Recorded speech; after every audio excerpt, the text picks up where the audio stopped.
Dumnezeu să binecuvinteze. Slava lui Dumnezeu stă în ascunderea lucrurilor și slava împăraților stă în cercetarea lucrurilor. Proverbele 25, versetul 2.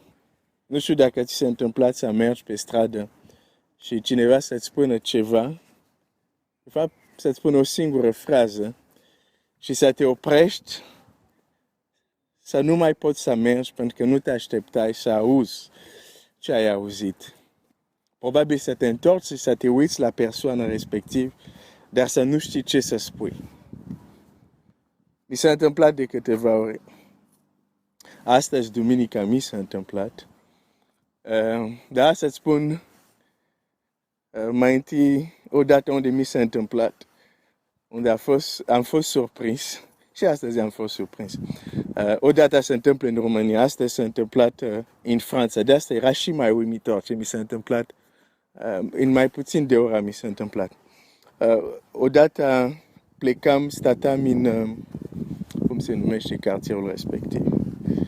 Am și uitat. În fine, ajungeam în Levada, de unde statam eu, am ajuns în Levada și am întâlnit o doamnă, adică n-am intersectat, era lume, știți, în Levada, dar drumurile noastre s-au intersectat și mi-a zis ea câteva cuvinte și am rămas blocat, pur și simplu. Ca să înțelegeți de ce am rămas blocat, înainte să spun cuvintele ei, o să vă spun despre un aspect despre această persoană, această femeie.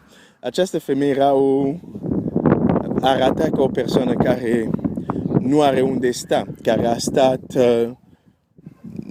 câteva săptămâni, poate luni, fără să aibă unde dormi și inclusiv și hainele și cum era ea, arăta ca o persoană care mult timp a stat afară. Și ea când m-a văzut, a zis, oh, dar mai spală-te și tu. Și era foarte sinceră. Și eu am rămas blocat. Pentru că în mintea mea, gândurile au zis, dar chiar acum am făcut duș înainte să ies. Dar nu pot să zic același lucru despre tine, adică chiar se vede. Și din reflex am zis, dar am făcut duș. Și pentru câteva clipe am fost imobilizat, nu mă așteptam. Dacă altcineva mi-ar fi spus asta, poate m-aș fi supărat. Dar faptul că mi-a zis-o cineva care vezi că a stat pe stradă deja de ceva timp, nu m-am supărat, dar în același timp am zis, dar stai puțin, tu ești persoana care îmi spui să mă spăl puțin, în fine. Dar unele persoane cred că dacă aș face mai mult duș, aș deveni și eu poate mai deschis, ca să zic așa. Ok, deci se întâmplă uneori o frază să te blocheze din mersul tău și poți să zici ce se întâmplă. Astăzi se întâmpla ceva asemănător. Mă plimbam într-un oraș unde nu am mai fost și am venit să-l asist pe fratele meu. Mai mare a avut nunta ieri. De aceea am venit. E frumos când am avut nunta, el a venit și am venit și eu să-l susțin. Și azi dimineața, deci, mă plimbam în acest oraș și un tânăr, m-am intersectat cu un tânăr. Trecea și el, dar dintr-o dată s-a blocat, adică s-a oprit, parcă mă depășea deja, s-a oprit și deși aveam caștă, m-a atenționat și mi-a zis așa, am un mesaj din partea, j'ai un mesaj de Dieu pour toi. E chiar așa mi-a zis. Adică am un mesaj din partea lui Dumnezeu pentru tine.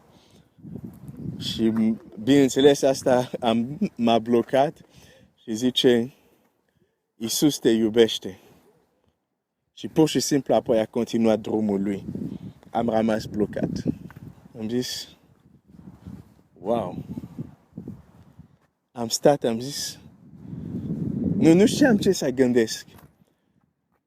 Dar cuvintele lui a fost ca un răspuns la unele strigăt, ca să zic, din inima mea către Dumnezeu.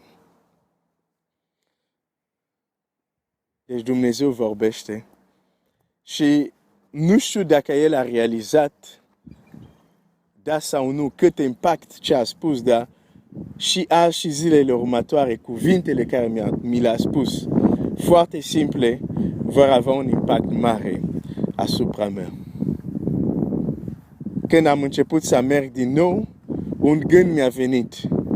Ți amintești când erai mai tiner? A fost momente unde și tu ai oprit cineva și ai spus aceste cuvinte. Îți dorești și ție cineva într-o zi să te oprească pe stradă și să-ți spună: am un mesaj din partea lui Dumnezeu pentru tine, și să-ți spună ce Dumnezeu are pentru tine și să fie încurajat. Cineva care nu-L cunoști, care nu L-ai văzut niciodată și probabil care nu să-L mai vezi decât acolo, în slavă. Am vrut să-ți împărtășesc această mărturie înainte să continui ceea ce am început să discut, pentru că am fost încurajat.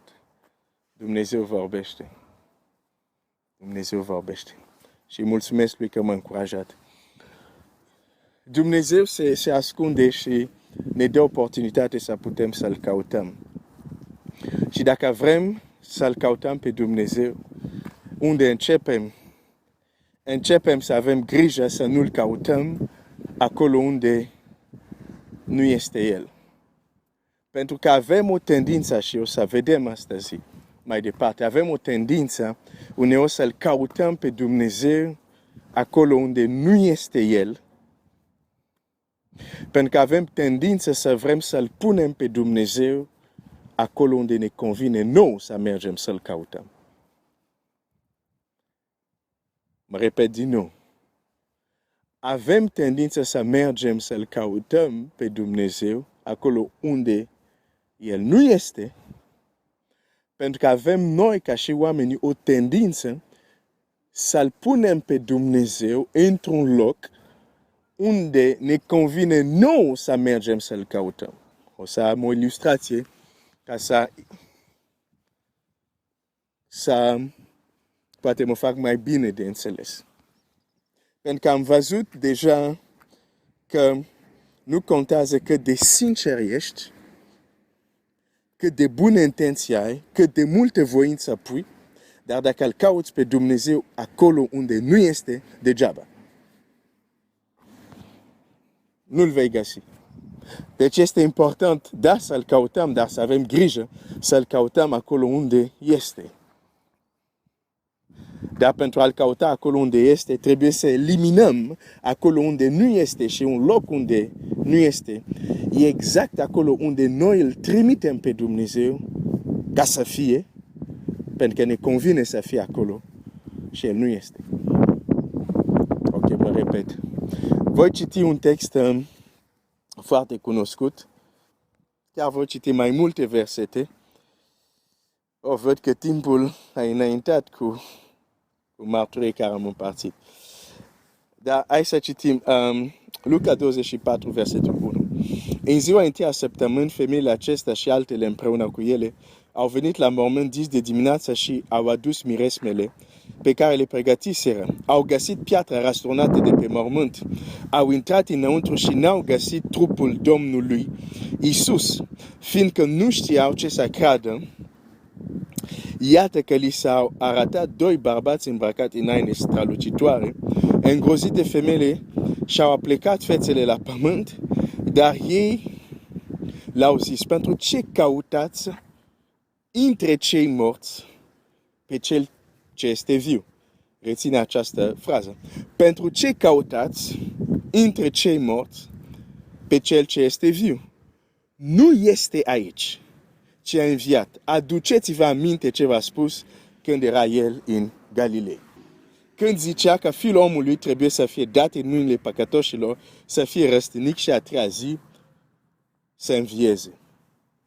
De ce căutați printre cei morți cel care este viu? Nu este aici. Femeile s-au dus să-L caute pe Iisus. Unde? La mormânt. Dar s-au dus să-L caute acolo unde El nu era acolo. această întâmplare trebuie să ne învețe multe lucruri. Pentru că atunci când citim Scriptura, trebuie să vedem cum se raportează la noi. Trebuie să vedem ce ne învață Scriptura despre noi înșine. Este o oglindă. Te uiți în oglindă nu să vezi cum arată vecinul sau vecina. Te uiți în oglindă ca să vezi cum arăți tu. Deci trebuie să ne uităm în Scriptură aici și să ne vedem. Și să înțelegem ce ne spune textul. Ele aveau toate cele bune intenții. Nu-i așa? Cu ce s-au dus la mormânt? Hai să vedem. S-au dus cu miresmele care le pregătiseră. S-au dus la mormânt pregătit. Aveau bună intenție, erau pregătit, aveau miresmele, s-au dus. Dar când s-au dus acolo, cel pentru care s-au pregătit, miresmele care au pregătit, nu era acolo. Și atunci ce au adus, nu au putut să se închine sau să facă, nu știu, slujba care vrea să facă, dacă pot să o numesc slujba. De ce? Pentru că el nu era acolo. Și astăzi ni se întâmplă să-L căutăm pe Dumnezeu într-un loc unde nu este. Ce reprezintă mormântul? De ce Domnul Iisus a ajuns în mormânt? O să-mi spui, pe a murit pentru păcatele noastre și a înviat. Este adevărat. Asta era planul lui Dumnezeu. Dar aș vrea să ne uităm, nu la planul lui Dumnezeu acum, dar la planul unor oameni care ne spun ceva despre noi. Dacă ne uităm în Matei, 23, chiar o să mă duc să caut textul pentru că e important să-l citesc. Deci, de exemplu, dacă mă uit în Matei 23, de fapt, hai să mergem în Matei 26. În Matei 26 citim așa. După ce a ispravit Iisus toate cuvintările acestea, a zis ucenicilor săi: să știți că după 2 zile vor fi Paștele și Fiul omului va fi dat ca să fie răstignit. Versetul 3. Atunci, preoți cei mai de seamă, cărturari și bătrâni, norodului s-au strâns în curtea marelui preot, care se numea Caifa, și s-au sfătuit împreună cum să prindă pe Iisus cu vicleșug și să-L omoare. După cuvintările acestea. Hai să vedem ce a fost în cuvintările lui Iisus, că după aceste cuvintări, marele preot cărturar, norodul, s-au hotărât, au planuit să-L omoare pe Iisus. Matei 23, versetul 1. Atunci Iisus, pe când cuvinta gloatelor și ucenicilor săi, a zis: cărturari și farisei, șed pe scaunul lui Moise. Deci toate lucrurile pe care vă spun ei să le paziți-le și faceți-le, dar după faptele lor să nu faceți, căci ei zic, dar nu fac. Ei leagă sarcini grele și au nevoie de purtat și le pun pe umerii oamenilor, dar ei nici cu degetul lor nu vor să le miște. Și mai departe, Domnul Iisus continuă să spună adevărul. De exemplu, la versetul 13, zice: vai de voi, cărturari și farisei fățarnici, pentru că voi închideți oamenilor împărăția cerurilor, nici voi nu intrați în ea și nici pe cei care vor să intre, nu îi lăsați să intre. Vai de voi, cărturari și farisei fățarnici. Și continuă. Deci putem înțelege, dacă citim mai departe, Matei 23, că în cuvintarea Domnului Iisus a spus un adevăr despre farisei și cărturari. Niște adevăruri foarte dure și putem înțelege, spune asta în mod public, a fost dur și ceea ce a spus cu fără nicio îndoială a deranjat foarte mult pe farisei, pe preoți, pe cărturari. în versetul 3, Matei 26. Atunci preoții mai de seamă, cărturari și bătrâni norodului s-au strâns în curtea marelui preot, care se numea Caifa, și s-au sfătuit împreună cum să-l prindă pe Iisus cu vicleșug și să-l moare. Deci, Domnul Iisus ține o cuvintare, spune în adevăr, care deranjează pe oameni religioși. Aici nu e vorba de români, aici nu e vorba de, adică romani, nu e vorba de pagani, e vorba de preoți, de farisei, de cărturari, care aud de la un om adevărul care deranjează. Când ei aud acest adevăr care le deranjează, se otaresc să-l omoară pe Iisus. Deci când te uiți la mormânt și spui, ce reprezintă mormânt? Poți să spui, reprezintă planul lui Dumnezeu? Da, reprezintă. Dar poți să zic că reprezintă și planul cărturarilor, a preoților. Au planuit să-l omoare. Au planuit să fie el pus în mormânt. De ce? Pentru că ceea ce spunea deranja. Și atunci au zis, nu. Noi te vom pune într-un loc unde nu să ne mai deranjeze. Te vom omorî și vei fi înmormântat. Și nu să ne mai deranjezi. Asta sunt oameni religioși. Care pun Dumnezeu într-un loc unde Dumnezeu nu le va mai deranja. O să-ți dau un alt text unde se întâmplă în Noul Testament. Unde oameni religioși pun Dumnezeu într-un loc unde Dumnezeu să nu le deranjeze. Moise vorbește cu Dumnezeu și îi zice, cheamă poporul să vină să se întâlnească cu mine. Dar să nu se urce, să nu se apropie de muntele. Dumnezeu coboară în vârful muntelui, nu mă mai duc să citesc ca să nu fiu lung, dar știi povestea, dacă nu știi, merge și citește-o în Scriptura sau întâmplare, nu e poveste, e o realitate. Deci poporul vine și Dumnezeu coboară pe vârful muntelui. După ce ei aud vocea lui Dumnezeu, cuvintele lui Dumnezeu, direct spus de Dumnezeu, ei vorbesc cu Moise și spun, uite Moise, cum facem? Te rog, Dumnezeu să nu ne mai vorbească. Că ne este frică. Să nu ne mai vorbească Dumnezeu. Uite cum facem. Dumnezeu să-ți vorbească ție și apoi tu, Moise, vii și ne spui. Dar nu vrem că Dumnezeu să ne mai vorbească. Ne deranjează liniște. Ne dă frică. Credem că o să murim. Deci, vedem aici cum oamenii religioși, cum poporul lui Dumnezeu, îl pune pe Dumnezeu într-un loc care le convine. Pentru că anumite lucruri le deranjează. Și zic, nu, uite, Moise, să nu ne mai vorbească direct, să-ți vorbească ție și tu vino și vorbește-ne. Înainte să mă întorc la cărturari și farisei, vreau să spun, mulți creștini trăiesc așa astăzi. Voi predicatori, studiați Biblia, vorbiți cu Dumnezeu, veniți și să ne vorbiți, dar noi nu vrem să vorbim direct cu Dumnezeu. Nu vrem Dumnezeu să ne vorbească nou direct.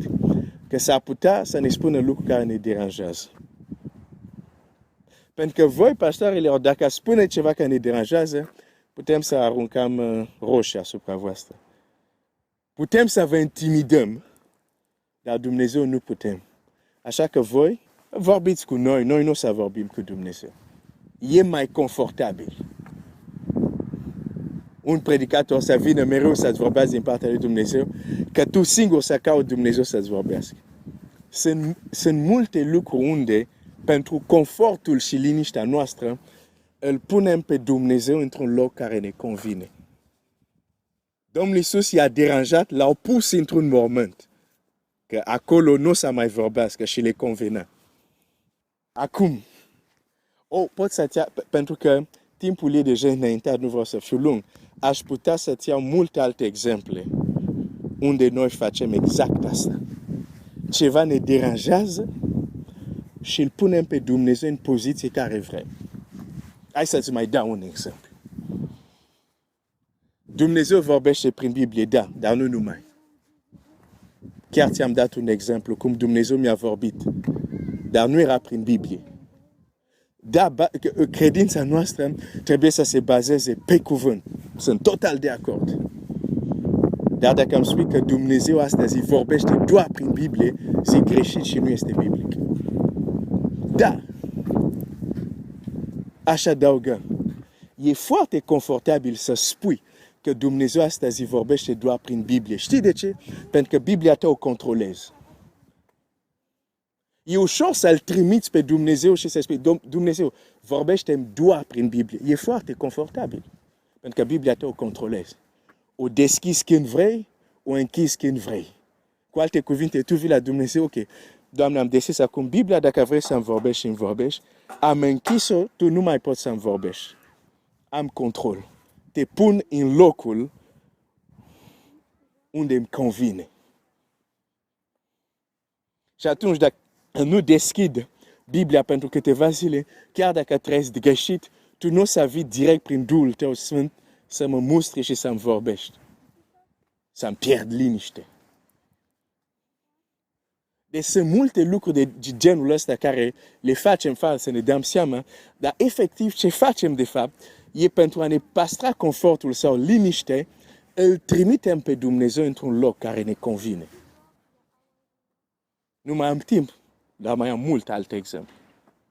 Dar hai să mă întorc la cărturași și farisei. L-au pus acolo în mormânt pentru că acolo le convenea. Dar am o veste pentru tine. Pentru că de fapt vorbesc de preoți și farisei, dar ți-am dat câteva exemple ca să ți arăt că și noi facem asta. Dar trebuie să înțelegem un lucru. Când noi îl trimitem pe Dumnezeu într-un loc care ne convine, Dumnezeu nu rămâne acolo. Dumnezeu nu rămâne acolo. L-au pus într-un mormânt. Asta era planul lor. L-am omorât. Îl punem în mormânt. Că ne deranjează. Ok, l-au pus. Când femeile s-au dus să-l caute unde l-au pus, el nu mai era acolo. Uneori îl căutam pe Dumnezeu în locul unde l-am trimis pentru că ne deranja sau pentru confortul nostru. Și apoi mergem să-l căutăm acolo, că noi l-am trimis acolo. Dar ne trezim că el nu mai e acolo. Mă opresc aici pentru astăzi. Așa lui Dumnezeu vrea să continui mâine, că nu am terminat să vorbesc despre acest aspect. Îl căutăm pe Dumnezeu acolo unde l-am trimis pentru confortul nostru, ca să ne trezim după că de fapt nu a rămas unde l-am pus noi. Dumnezeu, unde l-am pus noi, între ghilimele, bineînțeles, Dumnezeu să te binecuvânteze, caută-L pe Dumnezeu acolo unde este, nu acolo unde îl trimitem noi pentru pace, liniștea noastră sau confortul nostru.